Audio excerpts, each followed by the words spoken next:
Soyez les bienvenus. Mais avant de commencer, n'oubliez pas de vous abonner et d'appuyer sur la cloche de notification pour ne rater aucune de nos prochaines vidéos.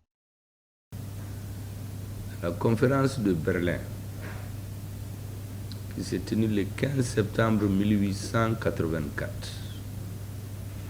et s'est terminée en janvier-février 1885, on a décidé du partage de l'Afrique. À cette rencontre, il y avait à peu près 14 puissances les plus puissantes dans le monde. Mais il y a 3 ou 4 qui commandent. En ce moment, c'est la France et l'Angleterre. Les Américains étaient là. Ils ont juste dit qu'ils sont surpris quand on parle de l'Afrique, il n'y a aucun Africain. Bon, les autres acceptaient, c'est les deux qui dictaient les conditions. Donc les acteurs qui ont tiré leur épingle du jeu, c'est la France, l'Angleterre, la Belgique et l'Allemagne. Le roi Léopold a eu le Congo comme propriété, ça lui suffisait. Bismarck est apparu comme le grand organisateur du monde, le vizir qui décide de l'avenir de l'Afrique. Les Français et les Angleterre avaient fait pousser leurs pions. Vous savez que quand vous lisez les conclusions de la conférence de Berlin, nulle part ils n'ont parlé de colonisation. Ils ont dit la France a sa mission civilisatrice. L'Angleterre, les 3 C, le christianisme, le commerce et la civilisation. Donc c'est ce qu'il y avait dans les conclusions. Mais les vraies intentions, on ne les a pas écrites. Mais quand ils sont venus, donc j'ai oublié, ça c'était la première conclusion, ce que je vous avais dit là. La deuxième, c'est de dire qu'en Afrique, il y a 2 grands fleuves, le Congo et le Niger. Ils vont aider à réglementer la circulation sur ces fleuves. Voici les grandes conclusions de la conférence de Berlin. Mais quand ils sont arrivés, on a découpé l'Afrique, on a tué les personnes, on a tué les chefs. Lorsque dans une tribu, on voit un chef, on dit à ton frère qu'il est plus beau, celui qui doit être président, celui qui doit être le chef, on lui donne des armes pour tuer son frère. Quand ils sont sûrs qu'il a fini, il vient rendre compte qu'il a tué son frère, au retour on le tue. Et la tribu n'a plus de chef, ils la prennent. Ils voient certains chefs, ils négocient avec eux pour leur donner des terres, pacifiquement. S'ils acceptent leur domination, ok. S'ils refusent, on le tue, on prend les terres. C'est comme ça que l'Afrique a été dépecée. Donc, mission civilisatrice, christianisme, commerce, civilisation. Nulle part, on a dit les vraies intentions. On a fait 70 ans dans ça. Après, il y a eu les 2 guerres mondiales. La France et l'Angleterre étaient obligés de faire recours aux Noirs des colonies pour faire la guerre, comme des chairs à canon. On a amené les Africains, je parle du cas de la France, en grand nombre. Et là-bas, les Africains ont découvert que les autres ne sont pas plus courageux qu'eux. Ils ne sont pas plus intelligents. Souvent, c'est les Africains qui montent à l'assaut quand c'est difficile. Ils mouraient en grand nombre. Les Français ont constitué ce qu'ils appellent les tirailleurs sénégalais. En fait, c'est tous ceux qui viennent des colonies, ils ne viennent pas du Sénégal seulement. Et ils sélectionnaient pendant la pénétration coloniale les peuples où il y avait beaucoup de résistance militaire. Donc, ils sont braves pour la guerre. Beaucoup ont été pris du Soudan. C'est pourquoi parmi les tirailleurs sénégalais, la langue de communication, c'était le bambara. Ils étaient nombreux ceux qui sont venus du Soudan. Les Français leur ont dit, après l'indépendance, la France se bat pour son indépendance. Après, vous aurez la liberté. les Africains se sont battus. La France défaite. Tous les Français ont fui. Les dirigeants ont pris leurs femmes. Ils ont fui leurs enfants. Ceux qui sont restés, ils sont soumis à l'Allemagne. Et la capitale de la France libre, en 1944, ce n'était pas Paris, c'était Brazzaville. La capitale de la France libre en 1944, c'était Brazzaville. C'est les Africains qui ont restitué aux Français leur honneur et leur dignité. Quand la guerre est finie, tous les officiers intelligents et braves, on s'est organisé pour qu'on ne voit pas dans les photos l'entrée des militaires français à Paris. Il n'y a pas de noirs là-dedans. Il n'y a que De Gaulle avec des militaires blancs. Il n'y a pas de noirs quand Paris a été libéré. Mais ça n'a pas suffi. Les officiers, les militaires intelligents, braves, courageux, on a trouvé des artifices pour les éliminer tous. Et ceux d'entre eux, quelques militaires, qui sont allés au Sénégal, sur la base de Tcharoui, ils ont juste demandé leurs droits. Ils n'ont pas demandé des avantages. Les mêmes droits, ils se sont battus avec les Français. On les a tous tués, massacrés pour la leçon. Depuis, l'idée, c'est que les Africains ne peuvent pas, comme l'Angleterre et l'Union soviétique, ont poussé à la décolonisation pour casser les empires parce qu'ils avaient besoin de monter eux aussi. La Hollande, l'Espagne, l'Angleterre ont décolonisé. Les Français ont décidé de partir, mais en restant. Partir tout en restant. Et ils sont rentrés dans des combinaisons institutionnelles. L'Union française, la fédération avec l'Afrique, ils ont proposé à toutes les colonies africaines, on va faire une fédération. Vous allez avoir votre État. Tout va se régler chez vous. Mais la défense, la politique étrangère, l'enseignement supérieur, c'est en France. Tout le reste, vous faites comme vous voulez. On a fait toutes les années 50 dans ce débat. À la fin, quand ils ont vu que l'histoire s'accélérait, les Africains s'écoutaient, donc les gens ne vont pas accepter. Ils ont décidé de donner l'indépendance à tout le monde. C'est pourquoi les pays africains, 1960, 61, 62, on a tous donné.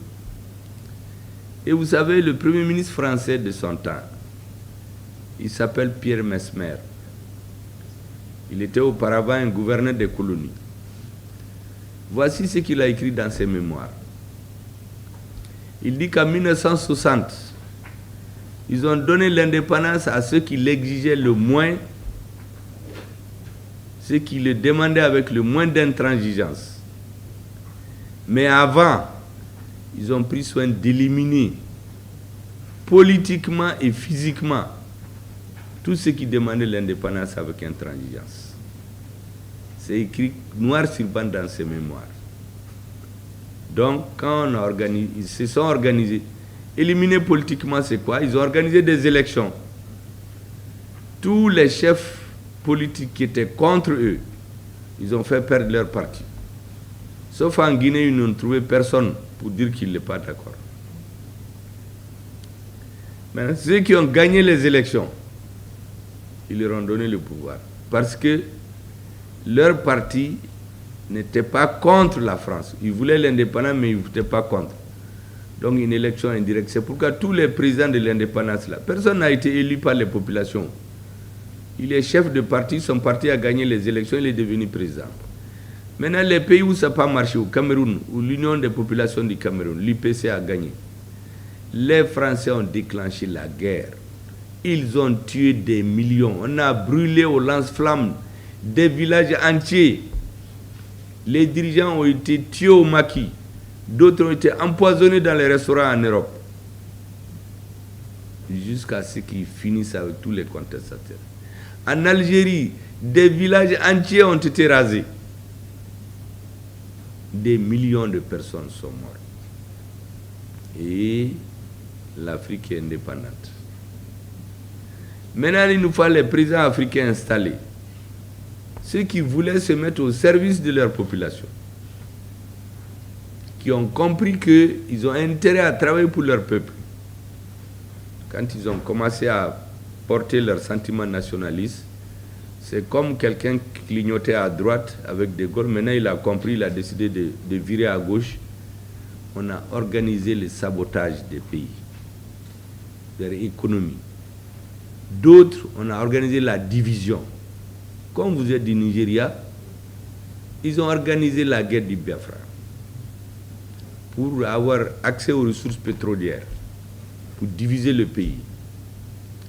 Est-ce que vous savez qu'en ce moment, tous les chefs d'État qui ont accepté de faire leur jeu, quand ils n'avaient plus besoin d'eux, ils les ont jetés comme du chiffon. Le président du Gabon n'a même pas été soigné en France, il est mort. Le président de Côte d'Ivoire, on l'a tenu comme il peut. Comme lui, tout le monde le respectait.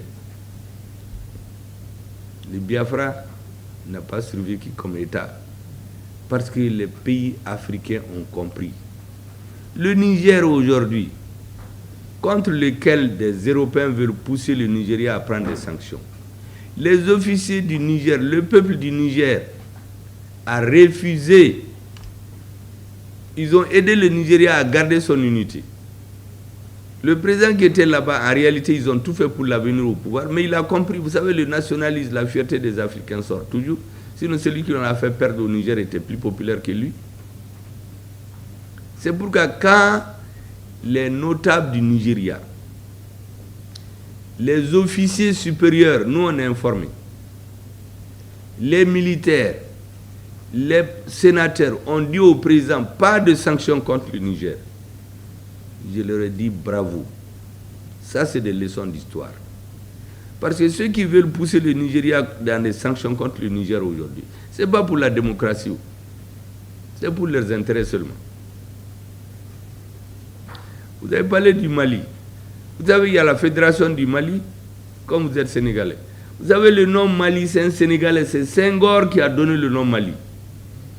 À la mémoire du grand empire malien.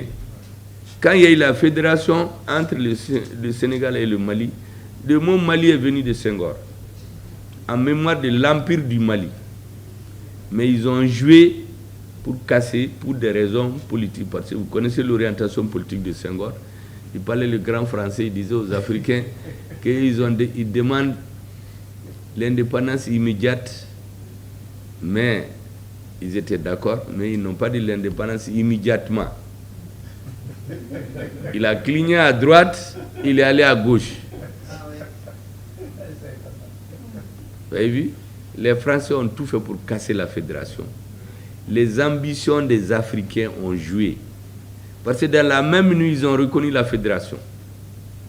Et le lendemain, De Gaulle invite les présidents Mamadou Dia et Modibo à Paris pour parler avec eux. Donc, il faut, si on regarde l'histoire, c'est très facile de comprendre. Ce que Joseph Borrell a dit en 2023, si tous les dirigeants européens pensent comme ça des Africains.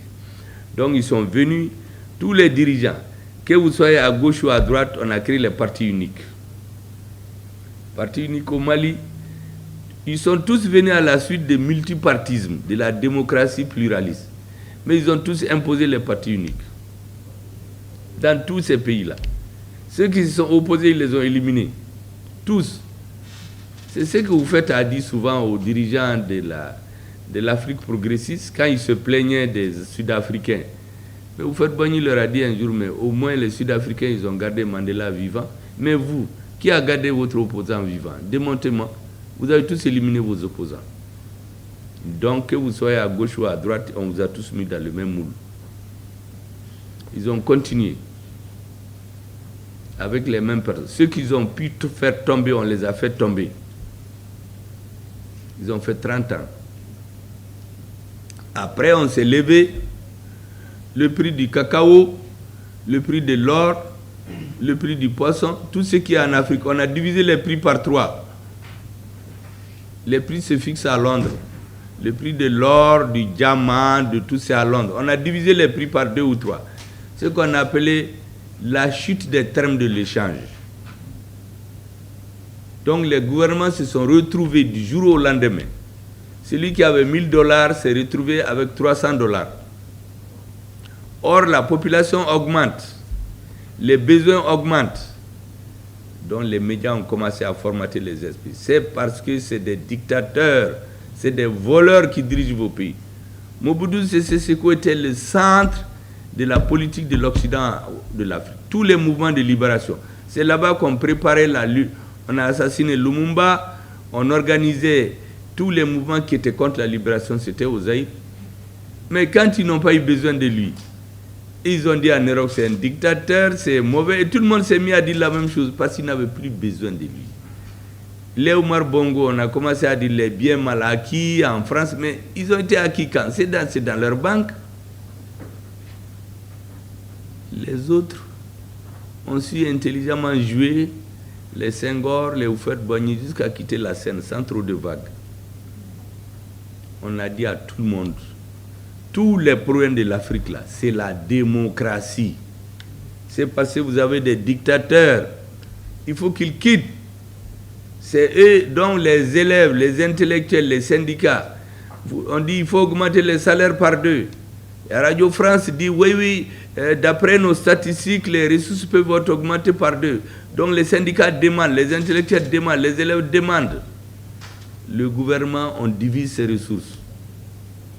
Et Houphouët-Boigny a dit aux Occidentaux, dans 30-40 ans, les Africains ne vont pas accepter ce que vous faites. Les prix du cacao, les prix des matières premières ne seront plus fixés en Europe, mais c'est en Afrique. On va discuter d'égal à égal. Fin des années 90, les Houphouët, Mobutu est allé à l'ONU pour parler des guerres ethniques qui provoquent dans le sud de son pays. Et on organise la conférence de la Baule. On dit qu'il faut aller à la démocratie. Donc, tous les chefs d'État apparaissent comme des dictateurs. Donc, tous les problèmes du pays, nous pensons tous, même quelqu'un qui a mal au ventre, il dit que c'est le président, parce que c'est un dictateur. Il a mal à la tête, il dit parce qu'il a un dictateur. Or, ce dictateur-là, tout ce qu'il faisait de mal, mais l'argent va chez eux, ce qui est volé, c'est chez eux, mais aujourd'hui, on n'a pas besoin de lui. Donc, on formate les esprits. Un Malien, quand il se réveille, le matin, la première des choses, il ouvre Radio France Internationale. Nigeria, il ouvre BBC, Voice of America. La France met 600 millions d'euros. L'Angleterre près d'1 milliard d'euros. Uniquement pour les radios, pour les Africains. Comme ça, on formate depuis l'enfance. Les intellectuels, dès que tu te lèves, tu ouvres RFI, Télé, France 24, au Nigeria, CNN, on ouvre Voice of America, on ouvre BBC. Donc, au fil des années, on formate la pensée, la façon de voir le monde des Africains. On fait un temps, les gens sont formés, on nous dit que c'est la démocratie. Or, aucun de ces pays, dans l'histoire de l'humanité, aucun pays ne s'est développé à partir de la démocratie. C'est quand ils se sont développés, ils sont devenus riches, qu'on a commencé à rendre la vie plus paisible pour les hommes. Le vote même, au début, en France, c'est en 1952 que les femmes ont commencé à voter. C'est ce qui comprend le sens du vote. Un affamé qui n'a pas à manger, il meurt de faim, vous lui donnez 2 kilos de riz, mais il vote pour vous. Il ne vote pas pour vos convictions. Ou bien vous voyez des leaders politiques qui font des puits dans les villages, ils font des routes, ils font des ponts. Mais en France ou aux États-Unis, est-ce que le président va faire des ponts ou des routes? Un homme politique, c'est un agitateur d'idées. C'est en Afrique qu'on voit un chef de parti qui va faire un pont dans un village, il donne à manger. Mais c'est la corruption. Donc, dès le bas âge, on apprend les gens. La démocratie est liée à la corruption. Tout est lié. En fait, c'est pour nous formater les cerveaux. Aucun pays, moi je l'ai dit ici à l'ambassadeur de Corée, Il est venu ici, il m'a parlé un peu des 2 grands problèmes qu'ils avaient dans leur pays après la Seconde Guerre mondiale. La faim et l'accès aux technologies. Ils ont résolu en 5 ans le problème de faim, définitivement. Personne n'a faim dans leur pays. Et aujourd'hui, c'est un pays phare en nouvelles technologies. Mais tout ça, ce n'est pas sous des démocraties que c'est venu. Au début, ce n'était pas des régimes démocratiques. Un pouvoir démocratique, pour qu'un pouvoir soit légitime, il y a des conditions qu'il doit remplir. Premièrement, assurer la sécurité physique de ses citoyens. Un pouvoir qui ne peut pas assurer la sécurité de ses citoyens, il ne peut pas être légitime. Deuxièmement, assurer sa sécurité alimentaire. Un pays où les citoyens ont faim, il ne peut pas être digne. Assurer sa sécurité en l'éduquant. Quand l'homme vit, il mange bien, il est bien éduqué, il est bien soigné. Voici les éléments de légitimation d'un pouvoir. Quand un peuple est bien éduqué, j'ai dit à l'ambassadeur de Corée, aujourd'hui votre peuple est bien éduqué. Il peut se lever et renvoyer un président. Mais au début, ce n'était pas ça. Il fallait d'abord les nourrir, qu'ils n'aient plus faim, qu'ils soient éduqués, qu'ils comprennent. En ce moment, on est à la démocratie. Parce que le peuple fait son choix en connaissance de cause. Mais quand vous avez 95-98% de la population qui a faim, qui meurt de faim, vous amenez 2 kilos de riz et le bulletin de vote. Vous lui donnez le kilo de riz, il prend te donne le bulletin de vote. Il n'a pas voté pour des convictions. Il a voté pour ne pas mourir de faim. Or, c'est ce qu'on se fait chez nous. La pauvreté s'accentue. On dit la démocratie et on trouve une élite, une petite élite qui devient leur interlocuteur. Il fait 5 ans, 2 fois 5 ans, il s'en va. Mais quand ils étaient à notre niveau de développement, il n'y a pas de limitation de mandat chez eux. Tant que le peuple veut, il te prend. Quand ils ont atteint un niveau de développement, ils ont changé.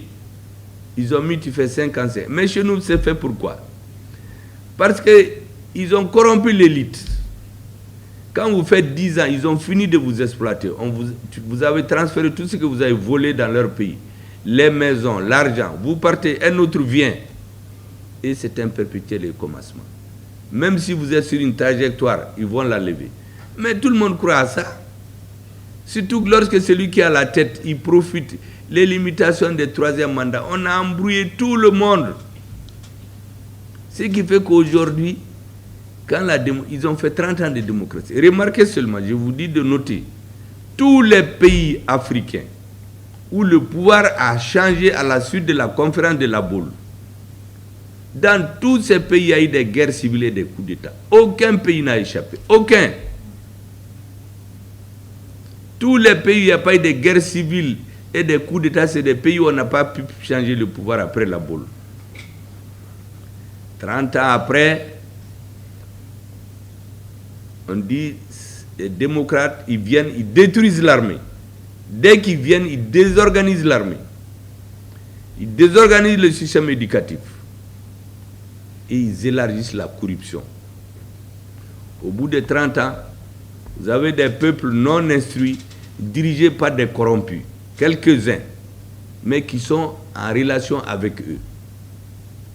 Ils ont des maisons, ils ont des comptes, ils sont dans les avions, et ils sont bien. Il finit, il prend sa femme et ses enfants, il va chez eux. On amène un autre. Maintenant, on a fini avec ça, on a créé le terrorisme. Tous les mouvements terroristes, nous le disons, notre ministre des Affaires étrangères l'a dit, sont des créations des services secrets de certains pays étrangers. Chez nous, nous avons la preuve. Nous avons été aux États-Unis, à l'ONU. On a voulu donner les preuves. On nous en a empêchés. Les mouvements terroristes au Mali sont des créations des services secrets de certains pays étrangers. Toutes les guerres au Mali nous ont été importées. Les Maliens n'ont provoqué aucune guerre. La guerre, et qu'est-ce qu'ils font? Ils ont à la tête des États des dirigeants qui sont faibles, qui acceptent, ils rentrent dans des négociations, 2 ans, 3 ans, après on fait un accord bancal. C'est des accords juste pour attendre que les terrorismes s'organisent. J'ai donné des leçons aux Maliens hier, leçons de l'histoire. Vous savez tout ce qu'on fait en Afrique là. Les Européens l'ont vécu. En 1940, le ministre des Affaires étrangères de l'Angleterre, Chamberlain, il a été en Allemagne, signé avec les fascistes un accord de paix. Quand il est venu, toute la population d'Angleterre est sortie pour le soutenir. Même la reine. Il y a un homme qui a dit non, c'est Winston Churchill. Il a dit que vous avez été signé une paix de la honte avec les fascismes pour éviter la guerre. À la fin, vous aurez et la honte et la guerre. Et quelques années après, ils ont été attaqués. La reine n'a eu d'autre choix que d'aller le chercher et faire de lui Premier ministre. Mais c'est lui qui a conduit la guerre jusqu'à gagner. Ça, c'est un exemple. Mais au prix de quoi? Au prix de la mort des millions d'Indiens. On a affamé les Indiens. Ils sont morts. Tout le coton, tout le riz est transporté en Angleterre pour leurs soldats. Donc chez eux, c'est un héros. Mais si vous regardez dans ce pays-là, ils vont donner un autre qualificatif, mais c'est le titre de héros qui compte. Donc chaque pays a ses héros et ses criminels. Mais nous, c'est eux qui fabriquent les héros, ils fabriquent les criminels, ils viennent nous les donner. Le deuxième exemple, l'accord entre les Russes et l'Ukraine, après 2016. Mais les pays qui l'ont parrainé, la France et l'Allemagne, mais l'ancien chancelier d'Allemagne a dit qu'ils ont signé ça pour permettre à l'une des parties de gagner du temps pour l'armée. Donc, l'accord a été signé justement pour gagner du temps. Au Mali, c'est ce qu'on a fait. On a fait signer un accord de paix pour permettre à la rébellion et au terrorisme de s'étendre en Afrique. En 2013, quand la France intervenait au Mali, François Hollande, le président de la République française, a dit, in extenso, je vous appelle, il l'a dit ici, il l'a dit au Qatar, l'objectif de l'opération Serval, c'est de détruire le terrorisme, d'aider le Mali à recouvrer l'intégrité de son territoire et appliquer les résolutions des Nations Unies. 2013. En 2020, le terrorisme qui était confiné au nord du Mali a pris 80% du territoire. C'est étendu en Côte d'Ivoire, c'est étendu, a commencé à arriver au Togo, au Bénin. Donc ce qu'il a dit était faux. L'intégrité du territoire, c'est l'armée française qui a empêché à l'armée malienne de rentrer à Kidal à partir d'Anefis. Ils ont créé une enclave au nord du Mali. C'est dans cette enclave que les terroristes se sont entraînés pendant 2 ans. Après, ils ont répandu au centre. Le terrorisme est venu au centre du Mali. Or, au départ, en créant la MINUSMA, ce n'était pas prévu que la MINUSMA aille au centre. La MINUSMA est venue au centre, le terrorisme est venu au centre. On a oublié le nord. Pendant ce temps, les rebelles avaient des mines d'or qu'ils exploitaient. Les main-d'œuvre venaient du Soudan, du Tchad, des milliers, des bases, des mines d'or sont exploitées. Ils ont des jugements, ils ont des prisons. Le président du Mali ne peut pas aller à Kidal sans l'autorisation des rebelles. Le gouverneur de la République du Mali à Kidal, sa sécurité est assurée par les rebelles. Il refuse que ce soit l'armée malienne. Mais voici la situation qu'on a vécue. Mais pendant ce temps, il y a les discours, RFI a dit, BBC a dit, CNN a dit, ainsi de suite. On continuait. Et le Mali s'est trouvé dans une situation, je veux que vous compreniez bien. Un malade qui a mal à l'oreille, on lui prescrit des médicaments. On lui dit dans 2 ans, ça finit, l'accord de la paix. Au bout de 7 ans, la maladie a gagné tout le corps. ou bien le malade attend la mort, ou il se lève, il change de médecin, il change d'analyse, il change de prescription, ou il change tout. Au Mali, nous avons décidé de changer tout. Et ce changement aussi, on ne l'a pas décidé comme ça. Nous avons dit tout simplement, nous allons diversifier nos partenaires. Parce que nous avions 50 000 forces armées sur le territoire malien. 50 armed forces en Malian territory. Terrorisme avance. Donc il y a un problème. Le président sénégalais, mon cadet Macky Sall, je l'ai interpellé récemment, parce qu'en 2019, c'est le même qui s'interrogeait dans une conférence internationale sur la sécurité. Il dit, mais comment il y a 50 000 hommes au Mali et le terrorisme progresse? Mais cette année, quand on a dit à l'aménagement de partir, il dit, mais si l'aménagement part, comment les Maliens vont vivre? Ça veut dire qu'il n'y a pas d'autonomie de réflexion et de décision. Pour le même pays, la même personne, la même situation.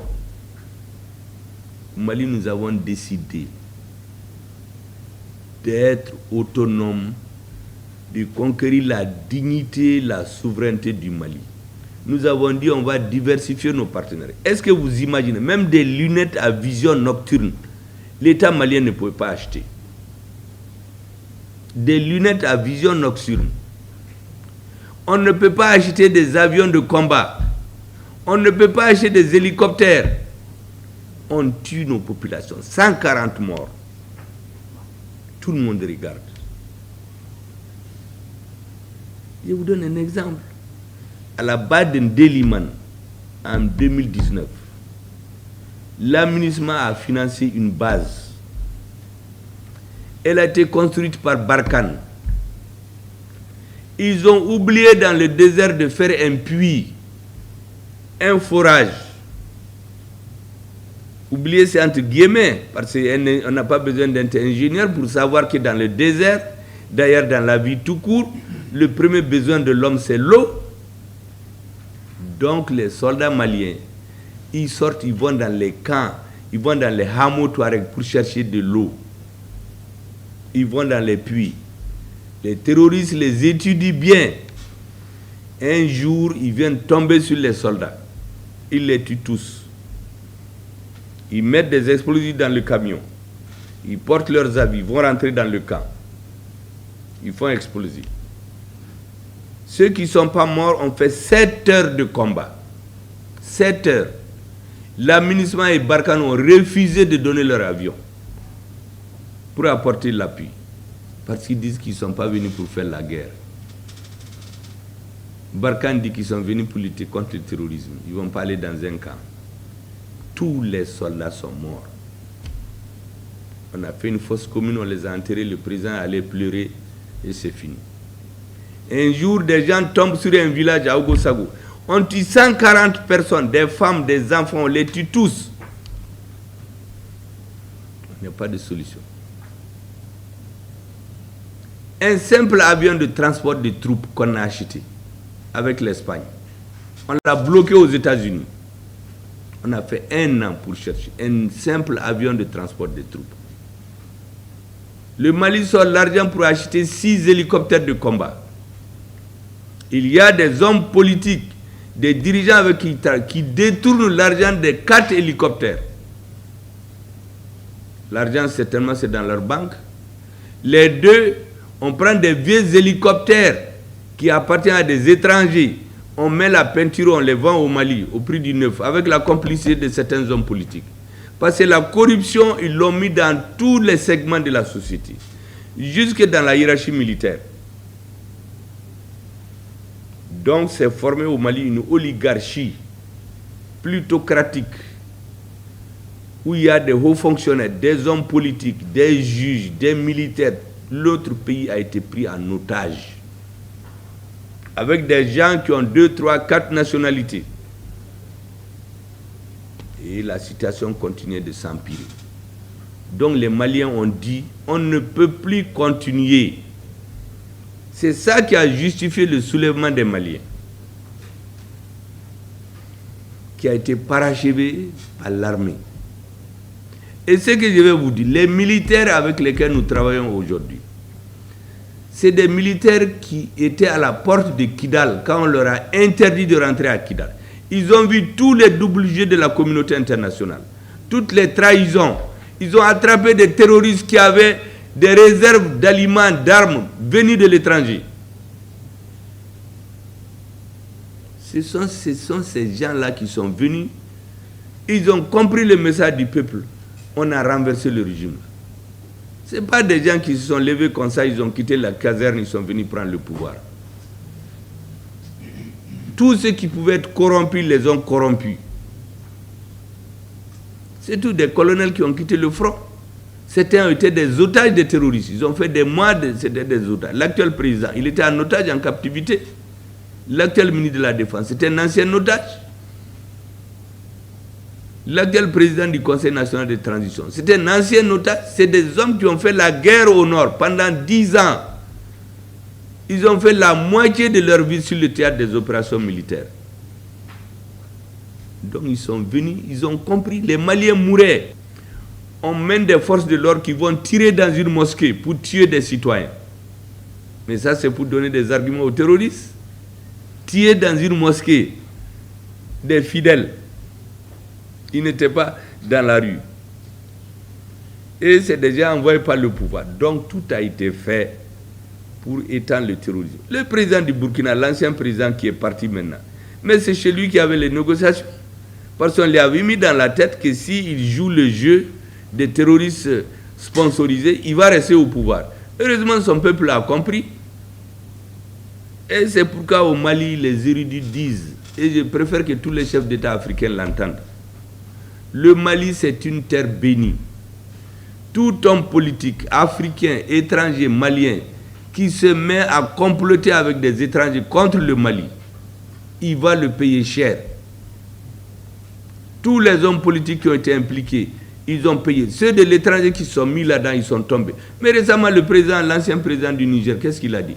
Il a dit de ne pas se battre contre les terroristes, que les terroristes sont plus forts que nos armées. C'est une perte de temps. Mais en théâtre d'opération, un officier qui se permet de dire aux autres, ne vous battez pas, les autres sont plus forts que vous. Mais il pactise avec l'ennemi.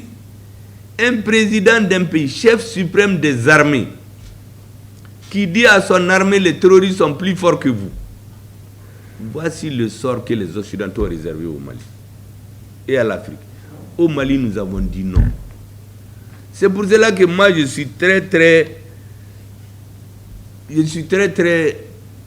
content que les Africains que vous êtes dans les organisations internationales, que vous compreniez ce qui se passe au Mali. C'est différent du narratif qui est raconté dehors. C'est pour sauver le Mali. Et aujourd'hui, toute l'Afrique regarde le Mali. Vous l'avez bien dit. Tous les Africains conscients savent ce qui se passe au Mali. Parce qu'ils voient que le terrorisme, il ne fait que grandir. Parce que le plan, le Nigeria, le Mali, le Niger, le Burkina, après le Togo, tout va être le terrorisme. Et après, les Africains vont confier leur sécurité à l'étranger. Pendant qu'on serait en train de se tuer, on exploite tout, on amène à l'extérieur, comme dans l'est de RDC. Je vous dis qu'il y a des mines d'or au Mali qui sont exploitées. L'or va, on ne sait pas où.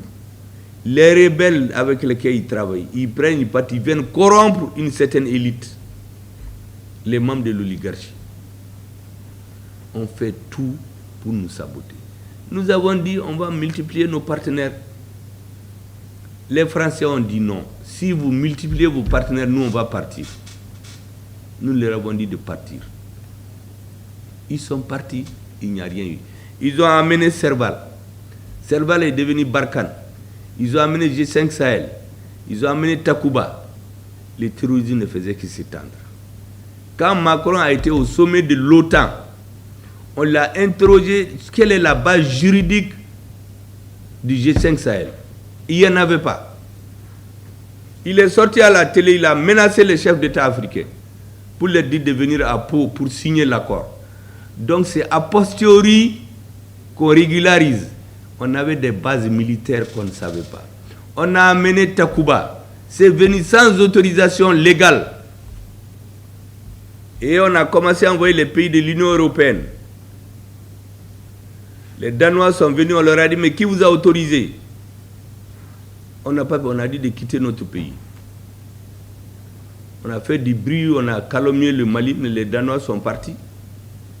Parce que le nord du Mali allait être un lieu d'entraînement des forces spéciales des pays européens, sans autorisation, ou avec un gouvernement faible, corrompu.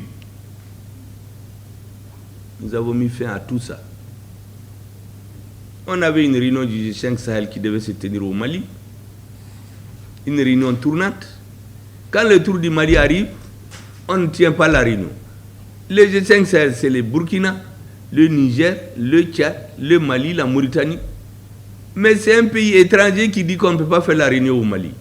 Mais nous avons dit qu'ils n'ont qu'à prendre leur passeport et partir. On n'a plus besoin d'eux. G5 Sahel est parti. Barkhane est parti. Takuba est parti. Et il n'y a rien eu. En Bambara, on dit chien Moboulika Bafanka. Ça veut dire que la poule qui est sur les œufs là, même elle n'a pas sursauté. Donc ça n'a servi à rien. Parce que ces gens-là étaient chez nous pour nous tromper. Et aujourd'hui, avec la coopération avec notre partenaire stratégique, la Russie, nous avons des hélicoptères, nous avons des avions de combat, nous avons des missiles. Avant, on survolait notre territoire sans autorisation. Personne ne survole plus le territoire malien sans autorisation. On venait avant avec des avions. Quand les services aéronautiques détectent, ils éteignent les transpondeurs, ils descendent sur le territoire, ils laissent des bagages, ils s'élèvent la nuit, ils s'en vont ailleurs. Maintenant, personne, tu viens sur notre territoire sans notre autorisation, on te fait descendre. Même hier, on a descendu un avion à notre aéroport. On est en train de chercher à clarifier qu'est-ce qu'il y a là-dedans. Un avion qui quitte je ne sais où, sans autorisation, il veut descendre chez nous, on l'a renvoyé. Il va au Ghana, on le renvoie là-bas, il vient atterrir chez nous. On l'a pris, on va savoir ce qui se cache derrière. C'est pourquoi il y a cette campagne-là contre le Mali. Sinon, nous n'avons rien demandé. On n'est contre personne. Et c'est pour cela que quand récemment notre ministre de l'Environnement nous a dit qu'il y a une conférence africaine sur l'environnement, pilotée par le PNUD, on en a parlé en Conseil des ministres. Moi, j'ai applaudi. Parce que j'ai dit ça, c'est une organisation effectivement au service du développement. Parce qu'ils viennent parler d'environnement, de pauvreté, comment lutter. C'est de ça que les Africains ont besoin. Et pas des combinations militaro-politiques avec des oligarchies corrompues qui sont en train de nous vendre et vendre notre histoire. Cette rencontre, le président a donné son autorisation. Nous avons dit que c'est une preuve de courage. Venir à une conférence au Mali aujourd'hui, c'est un acte de foi, c'est un acte d'engagement pour le développement, pour la lutte contre la pauvreté. C'est différent des officines qui viennent nous tromper, faire la politique. Donc je voudrais vous féliciter, madame, et vous dire que vous serez accueillis à bras ouverts au Mali. Messieurs, tous ceux qui viennent pour nous aider vraiment à réussir notre mission, nous sommes toujours prêts à collaborer avec vous. Et le secrétaire général des Nations Unies, vraiment ceux qui sont là, le coordinateur des bailleurs de fonds, dites-vous que le gouvernement malien est dans de très bonnes dispositions. Et c'est pourquoi j'ai dit que votre représentant a tout notre respect aujourd'hui. Parce qu'il fait son travail, il ne se mêle pas de nos problèmes politiques avec d'autres qui veulent nous subjuguer et nous pousser. Donc ce que je voudrais que vous fassiez, vraiment, madame, monsieur, inventez l'histoire. Ces peuples qui souffrent, quand ils vont se développer, ils savent que c'est votre rôle. Inventez l'histoire de tout ce qui est bien pour le Mali. Créer des grands projets pour le Mali. Aider le Mali à se développer. Les Africains vont prendre l'exemple sur ce pays. Je suis presque convaincu de cela. Vous savez, dans notre pays, on est un pays de grande civilisation, historiquement. Et je suis sûr que ce n'est pas pour rien que ce tournant historique que l'Afrique est en train de prendre jaillit à partir du Mali. Vous avez tous les Africains, même ceux qui apparemment faisaient le jeu des Occidentaux. Souvent c'est par peur, parce qu'ils les éliminent, ils les empoisonnent, on les pousse à commettre des fautes politiques. Mais en réalité, même ceux qu'on pense faire leur jeu, ils ne sont pas d'accord avec eux. Moi, je vous ai dit, quand vous faites Boigny leur a dit que le prix des matières premières ne sera plus fixé ailleurs. Mais on a décidé de la conférence de la boule. C'est pourquoi j'ai dit qu'il faut que les Africains arrivent un jour, que les prix du cacao soient fixés à Abidjan ou à Accra. Les prix de l'or au Ghana ou dans un autre pays, Accra ou ailleurs. Les prix du coton au Mali, au Burkina Faso ou ailleurs. C'est en ce moment qu'ils vont commencer à parler d'égal à égal. Vous savez, un Malien m'a dit récemment, parce que depuis 2015, moi j'avais cette conviction, après une certaine analyse, je lui ai dit que les patriotes maliens vont se retrouver un jour pour arrêter cette comédie. Et on a continué les contacts. Quand je suis devenu Premier ministre, je l'ai invité parmi les premiers. J'ai dit, bon, maintenant, on a des patriotes qui sont à la tête de l'État, le président et ses compagnons. Travaillons politiquement pour les aider, pour que notre pays sorte de cette situation. Parce que ceux-là ne pourront pas tenir face à la machine politique de propagande et tout. Vous savez ce qu'il m'a dit? Il m'a dit, monsieur le Premier ministre, vous êtes un rêveur. Moi, je pense que ce que vous voulez là ne se fera jamais. Parce qu'il y a un ancien responsable politique de très haut niveau, très très haut niveau, qui leur a dit, parce qu'il fait partie des mouvements armés, qu'il ne faut pas vous tuer pour rien. Il faut préserver vos vies. Faites en sorte que je finisse mon mandat, un autre arrive, et ça va continuer. Sinon, dire que la France va enlever son pied du cou de l'Afrique, ou que la France va quitter le Mali, ça ne va jamais arriver. Parce que ce qu'il y a dans le sous-sol à Ménaka seulement, c'est plus que ce qu'il y a dans certains pays du Moyen-Orient. Donc il faut enlever ça de vos rêves. C'est ce qu'il m'a dit. J'ai dit, tu es convaincu de ça? Il m'a dit qu'il est convaincu. Il est sorti, j'ai effacé son numéro de mon téléphone pour toujours. Et je suis sûr qu'on se verra un jour. Il viendra reconnaître qu'au moins il a eu tort.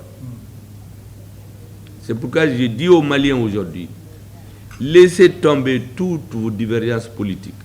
Soutenez notre armée. Parce que les militaires sont en train de restituer aux Maliens leur honneur et leur dignité. Nous allons prendre toutes les emprises militaires que l'AMINUSMA va laisser. Malgré les malentendus actuels, parce que chaque fois qu'on s'entend sur une date, l'AMINUSMA quitté avant, les terroristes prennent la place. Donc dans l'opinion publique, c'est des combinaisons pour leur donner les bases, mais nous allons les bouter hors de cette... Les bases là, nous allons les prendre toutes. Et l'épicentre de toutes les rébellions qui est Kidal, l'armée malienne va les prendre. Inch'Allah. Est-ce que vous imaginez que ceux qui sont à la base de cette rébellion, ils sont tous venus de l'extérieur? Ce n'est pas les Maliens d'ici. Les Arabes et les Touaregs souffrent plus que autant que les autres Maliens de la rébellion. Mais simplement parce que les chefs sont des Arabes et des Touaregs. Ils sont venus d'ailleurs. Des gens viennent, ils vendent les armes, ils sont des narcotrafiquants, ils ont beaucoup d'argent, ils corrompent la chaîne de l'oligarchie. Ils siègent dans les institutions, on leur paye de l'argent. Nous allons mettre fin à tout cela. Pendant que eux, leurs enfants sont dans les grandes écoles, à Bamako, à Paris, à l'extérieur, les populations de Kidal, depuis 10 ans, les enfants des pauvres n'étudient plus. Les gens n'ont pas à boire. alors qu'au Mali, nous avons tout fait. L'agence nationale, l'ANICT, d'investissement des collectivités territoriales, ça s'appelle l'ANICT. Pendant 10 ans, c'est dirigé par un ressortissant du Nord. L'agent de développement du Nord, pendant 20 ans, c'est dirigé par un ressortissant du Nord. Le vice-président de l'Assemblée nationale, il est du Nord. Le président du Haut Conseil des collectivités, il est du Nord. Il n'y a jamais eu un gouvernement où il n'y a pas quelqu'un du Nord. Malgré tout, vous entendez sur RFI, on les a marginalisés. Quand la rébellion déclenchée en 1989, c'était à la fin du parti unique. Sur 10 sections du parti unique qu'il y avait dans le Nord, les 8 avaient comme secrétaires généraux et députés des ressortissants du Nord, des Arabes, des Touaregs. Personne n'en a fait un problème, parce que nous, on n'a pas ce problème dans notre pays. Mais on nous a importé. La fondation dite France Liberté est venue nous donner le poison ici. Ils ont amené dire qu'on donne des fournitures aux enfants pour les aider au gouvernement. On est allé donner les 2 tiers, les vendre au marché et accuser le gouvernement. C'était le moment où ils avaient quelques intellectuels qui faisaient passer leur message. C'était un gouvernement corrompu, il faut les changer, et ceci et cela. C'est tout ce qu'il y a au Mali. Donc vraiment, ce que je voulais vous dire, nous n'avons de problème avec personne. J'ai fait cette longue explication de sciences, de géopolitique, pour que vraiment vous compreniez ce qui se passe au Mali. Et vous dire que nous comptons sur vous. Le destin de l'Afrique se joue au Mali aujourd'hui. Partout où les Africains ont des positions, il y va de votre honneur, de l'honneur, du respect de la fonction que vous occupez, d'investir autant qu'il faut pour que le Mali avance. Tous les pays. Vous savez, un jour, j'ai discuté avec un ami, je finis avec ça, il s'est mis à me dire, ah, Senghor et ceci, comme vous êtes sénégalais, Senghor, c'est l'homme des Français. J'ai dit, vous savez, à chaque écope, chaque dirigeant a ses problèmes. Moi, j'ai écrit un petit livre où Senghor disait, à propos de la France, hein, il disait, la France, qui est ces temps-ci, fréquemment conspuée au Mali, et dans tous les pays francophones. Ça, c'est nous qui disons. Et, entre guillemets, Senghor, la France qui dit bien la voie droite et chemine vers les sentiers obliques. Ça, c'est Senghor qui leur dit ça. Elle parle des chantiers, la voie droite, et elle chemine vers les sentiers obliques. Senghor dit, la France qui invite à sa table et nous demander d'apporter notre pain, qui donne de la main droite et de la main gauche enlève la moitié, qui hait les occupants et magnifie les héros. Et c'est la même qui hait les héros africains et magnifie les occupants qu'ils sont. Ça, c'est des écrits de Senghor. J'ai dit à la personne, donc, faites attention. Les dirigeants politiques africains, ils peuvent avoir différentes couleurs. Mais le fond de la révolte contre cette domination, ça les a toujours nourris. Il y a souvent des ambitions de pouvoir, des ambitions politiques, comme les bagarres entre Senghor et Mamadou Dia, des ambitions de tout genre que l'extérieur exploite pour son bien. Je vous ai donné l'exemple de l'institution des partis uniques dans tous les pays, qu'ils soient de droite ou de gauche. Or, ils sont tous arrivés au pouvoir à la suite des multipartismes, mais ils ont tous supprimé les pluralismes. Et celui qui s'est opposé, ils l'ont éliminé. Or, le parti unique, même là où il est né en Union soviétique, à partir de 1905, ils l'ont éliminé après. C'est pour vous dire, prenons conscience de notre situation. Tous les Africains aiment l'Afrique. À chaque période de l'histoire, chacun a ses difficultés. Et vous, vous êtes dans une position centrale aujourd'hui. La conférence du PNUD qui va se tenir, c'est une conférence historique. Elle ne ressemble pas aux autres. Elle doit laisser des traces pour l'histoire. Et je voudrais vraiment vous féliciter. Votre discours m'a vraiment émerveillé et je me suis laissé aller comme dans un meeting, n'est-ce pas? Seulement, je vois que beaucoup ont commencé à prendre des notes. Donc, ça veut dire que vous êtes intéressés aussi par ce qui a été dit. Merci bien. Monsieur le Président, la séance est levée. Voilà, c'est tout pour cette vidéo. Si elle vous a plu, n'oubliez pas de mettre un like et de vous abonner si ce n'est pas encore fait. Sur ce, merci et à très bientôt.